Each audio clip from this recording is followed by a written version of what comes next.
और उधर पाकिस्तान की सुप्रीम कोर्ट ने इमरान खान को एक बार फिर से बड़ा झटका दे दिया है। सुप्रीम कोर्ट ने तोशाखाना मामले में उनकी उस याचिका को खारिज कर दिया जिसमें उन्होंने मामले को किसी अन्य अदालत में ट्रांसफर करने की मांग की थी। और सुप्रीम कोर्ट ने कहा कि ये मामला अभी इस्लामाबाद हाई कोर्ट में चल रहा है। ऐसे में जब तक इस्लामाबाद हाई कोर्ट इस मामले पर कोई फैसला नहीं सुनाता, वो इस पर सुनवाई नहीं करेंगे।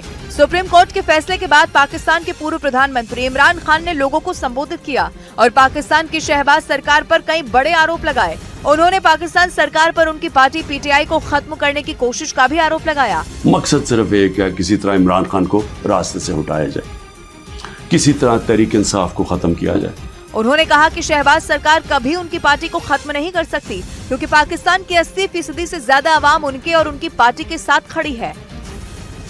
और टिल्लू ताजपुरिया हत्याकांड की जांच कर रही दिल्ली पुलिस की स्पेशल सेल ने पटियाला हाउस कोर्ट में चार्जशीट दायर कर दी है। ये चार्जशीट 936 पन्नों की है,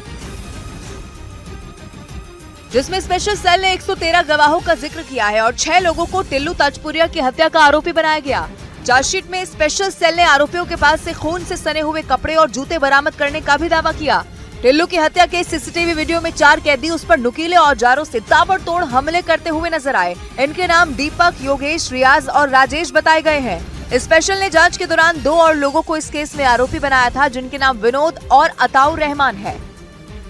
और इधर उत्तराखंड के ऋषिकेश पहुंची प्रधानमंत्री नरेंद्र मोदी की बहन बसंती बेन ने मुख्यमंत्री योगी आदित्यनाथ की बहन शशि बयाल से मुलाकात की। मुलाकात के इस पल को बसंती बेन ने अपने मोबाइल के कैमरों में कैद किया और शशि बयाल से काफी देर तक बातचीत की। दरअसल बसंती बेन अपने पति हसमुख भाई मोदी के साथ पौराणिक नीलकंठ महादेव मंदिर के दर्शन के लिए पहुंची थी। इस दौरान जब उन्हें ये पता चला कि उत्तर प्रदेश के मुख्यमंत्री योगी आदित्यनाथ की बहन शशि बयाल की चाय की दुकान के पास में ही है, तो वो शशि की दुकान पर आई और उनसे बहुत प्यार से मिली।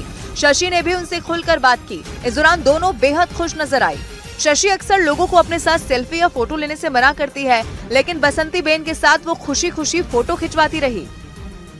और कश्मीर में हिजाब पहनी एक लड़की को बुलेट पर सवार होकर स्टंट करना बहुत भारी पड़ गया। स्टंट का वीडियो वायरल होने के बाद पुलिस ने लड़की का मोटरसाइकिल को सीज कर दिया क्योंकि लड़की नाबालिग निकली जो ट्रैफिक नियमों की अनदेखी करते हुए बिना लाइसेंस बुलेट पर स्टंट करते हुए नजर आई। श्रीनगर के एसएसपी ट्रैफिक ने लड़की की मोटरसाइकिल को सीज करने के बाद उसकी काउंसलिंग की, जिसमें एसएसपी ने उसे समझाया कि उसने गैर कानूनी हरकत की है, जिसके बाद लड़की ने एसएसपी ट्रैफिक से माफी भी मांगी। यही नहीं, लड़की ने लोगों से उसका वीडियो डिलीट करने की भी अपील की। मैं चाहती हूँ कि जिन्होंने भी मेरा वीडियो अपलोड किया है कि वो प्लीज मेरा वीडियो जो है वो डिलीट कर दे। इस वीडियो को लड़की ने अपने इंस्टाग्राम अकाउंट पर अपलोड किया था, लेकिन जब उसे लगा कि ये गलत है तो उसने वीडियो डिलीट कर दिया। हालांकि तब तक वो वीडियो वायरल हो चुका था।